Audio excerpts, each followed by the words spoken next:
Eh bien, salut tout le monde, c'est Ena. Alors, précédemment sur la chaîne, on avait ouvert ensemble le jeu Welcome to the Dungeon et je vous avais proposé, voilà, de mettre un like si vous vouliez qu'on fasse ensemble l'ouverture du Welcome Back to the Dungeon. Welcome back, welcome back. Si vous voyez cette vidéo, c'est que le nombre a été atteint, donc vous êtes au minimum 50 à vouloir qu'on fasse l'ouverture de cette extension. Entrez avant de frapper. Alors, petit rappel, c'est un jeu de 2 à 4 joueurs, il faut plus de 10 ans et les parties durent 30 minutes. Dans le bois sans retour, vous découvrez la porte du donjon faisant l'objet de nombreuses légendes chantées dans votre village. Mais vous n'êtes pas seul, d'autres aventuriers sont prêts à tenter leur chance dans ce donjon. Tour à tour, réduisez votre équipement ou ajoutez des monstres à affronter derrière la porte. Mais seul l'un d'entre vous pourra y entrer. Parviendrez-vous à traverser le donjon en vie ou laisserez-vous vos adversaires braver le danger en espérant qu'ils n'en ressortent jamais? Alors pour le contenu, on a 19 cartes monstres, des aides de jeu, 5 cartes de réussite, 28 tuiles, une piste de points de vie, un pion dragon et un livret de règles. Et au niveau de la difficulté, on est, voilà, comme pour le jeu de base, à 2 étoiles sur 4. À savoir que le jeu est vraiment pas compliqué. Alors avant de passer à la présentation des nouvelles cartes monstres et des nouvelles tuiles,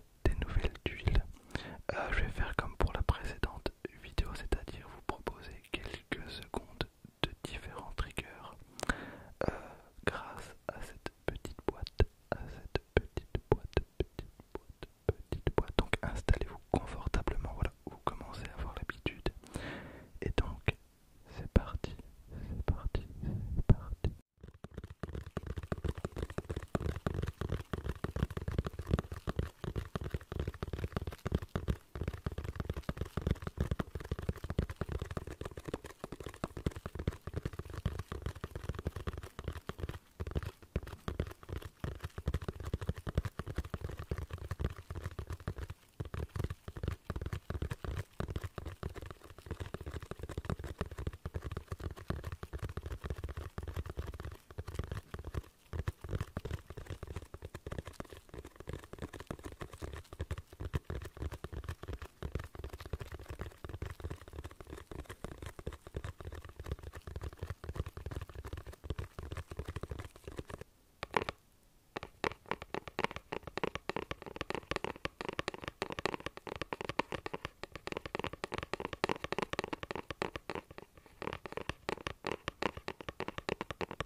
Welcome back, welcome back, welcome back, welcome back, welcome back.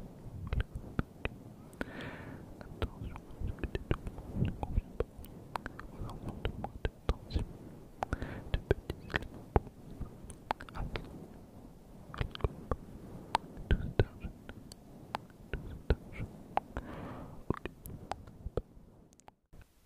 Voilà, alors j'espère que ça vous aura plu. N'hésitez pas à me le dire en commentaire, hein, ça fait toujours plaisir. Et voilà, on peut enchaîner donc avec la découverte. Alors, oh ça c'est ultra satisfaisant. Ultra satisfaisant. Voilà. Alors du coup j'ai joué à Welcome to the Dungeon, donc le jeu hop, de base. Pas plus tard qu'avant-hier, on y a joué au Nouvel An et c'était vraiment trop bien. Le jeu est pas compliqué du tout à comprendre et c'est plutôt sympa vraiment. C'est voilà, il y a des petits coups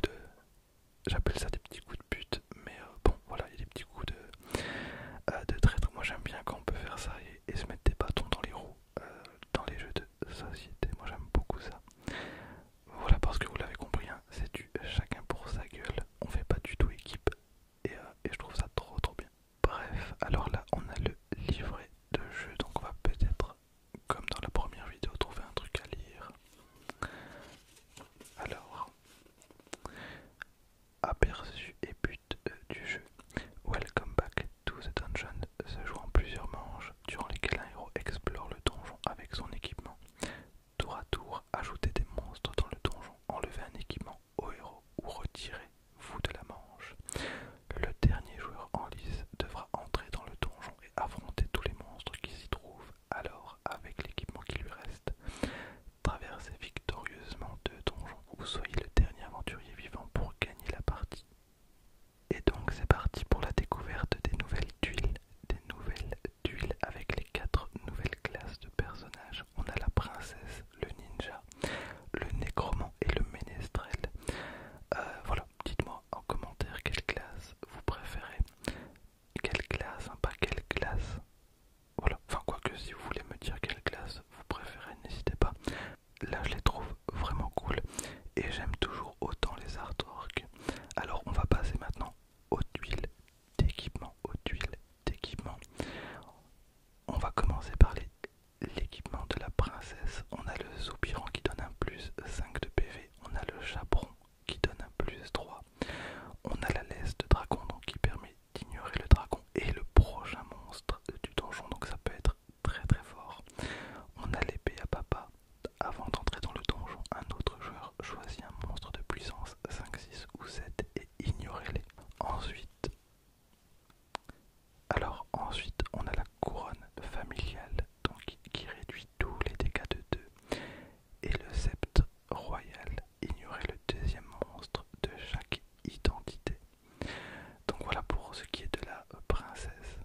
Ensuite, pour le ninja, on a herbe médicinale qui rajoute un 3 de PV, concoction étrange, donc un plus 5. Alors il faut savoir que toutes les classes avec leur équipement atteignent 11 de points de vie, mais elles sont pas réparties de la même façon. C'est-à-dire que comme vous l'avez vu, donc la princesse a 2 de points de vie, alors que le ninja de base a 3 de points de vie.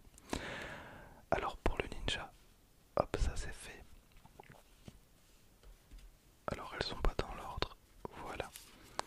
Alors le ninja a également les shurikens en bois donc qui permet d'ignorer les vampires. La bombe fumigène, ignorer un monstre et défausser un autre objet que celui-ci. Ninjato, ignorer les monstres de puissance 7 ou plus. Et le kit ninja, tant que vos PV sont inférieurs à 5, ignorez les monstres de puissance 1, 3 et 5. Ça peut être très très fort, en fonction des cartes qu'il y a dans le donjon. Je le rappelle, tout le monde n'a pas forcément les infos concernant les monstres qu'il y a dans le donjon. Alors pour le nécromant, on a le sceptre sanglant qui ignore les vampires. Ajoutez leur puissance à vos points de vie. Alors là par contre ça a l'air ultra fort. On a la pierre maléfique qui permet d'ignorer les monstres de puissance 1 et 3. On a la cape démoniaque pour 3 points de vie en plus. Parchemin de possession, ignorer un monstre et échanger sa puissance avec vos PV. Ok. Derrière, on a le familier zombie qui rajoute 6 de points de vie, c'est énorme. Osselet de résurrection, quand vous mourrez, si vous aviez 2 PV ou plus, revenez à la vie avec 1 PV.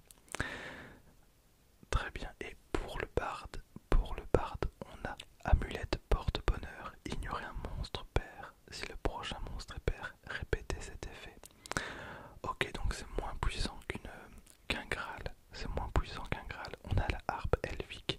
Tant que vos PV sont de 4 ou moins, les monstres impairs ont une puissance de 1 et les monstres pairs de 2. Plutôt sympa. Ensuite, on a... Attendez. Tac, on va finir avec les tuiles. Pour le barde, on a une tunique glamour. On a un chapeau qui claque, Donc les 2 objets nous rapportent des PV supplémentaires. Ensuite, on a la charmeuse de gobelins. Ignorez les gobelins. Pour chaque gobelin ainsi ignoré, réduisez tous les dégâts de 1. Et une épée dansante qui permet d'ignorer un monstre impair, un monstre et un seul. Voilà, et on a maintenant donc une tuile point de vie. Alors ça c'est plutôt sympa parce que on n'avait pas ça du tout dans le jeu de base. Donc c'est plutôt cool.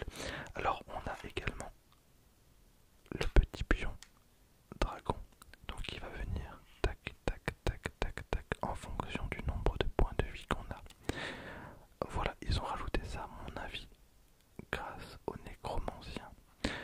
Quoique la voleuse, dans l'édition de base, peut aussi récupérer des points de vie si elle combat des monstres de puissance de 1 ou 3 de mémoire. Voilà, on va pouvoir maintenant passer à la découverte des nouvelles cartes monstres.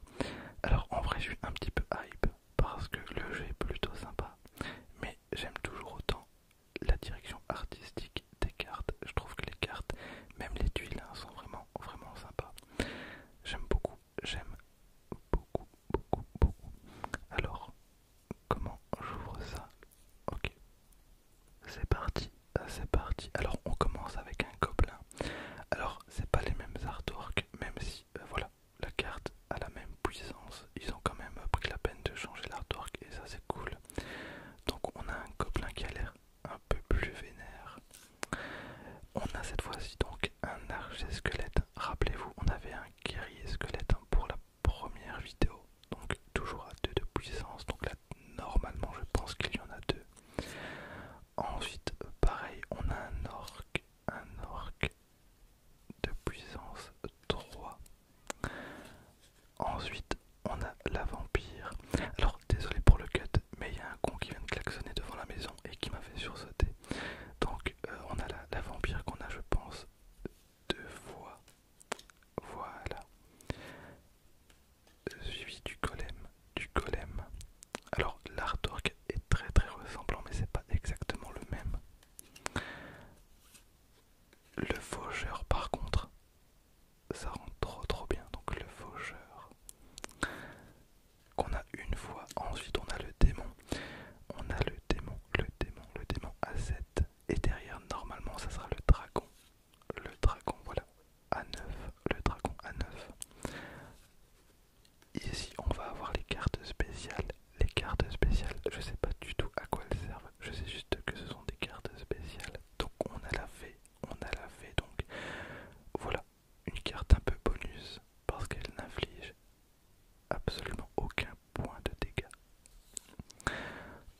Ensuite, on a le loup-garou. Pareil, je ne sais pas ce que représente cette icône. On a le mimique, donc le faux coffre. On a le slime.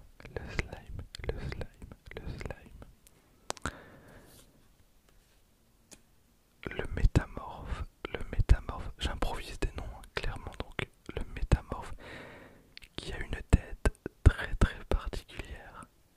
Voilà, je ferai pas de commentaires, mais je pense que vous l'avez totalement. Ensuite on a Dracula, voilà, ou le maître vampire comme vous préférez.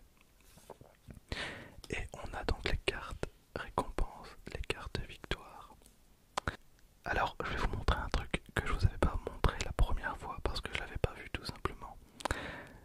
Ces cartes, donc c'est les aides de jeu, donc ça vous permet de voir le nombre de cartes existantes et les faiblesses potentielles des monstres. Mais là où c'est super cool, c'est que ça représente également vos points de vie. Quand vous rentrez dans un donjon, vous avez 2 points de vie. Si vous perdez dans un donjon, vous devez retourner la carte. Il ne vous reste donc plus qu'un seul point de vie. Je trouve ça trop cool. Voilà, donc elles sont toutes recto verso. Voilà, et c'est pareil pour ces cartes-ci. Mais je pense qu'on a toujours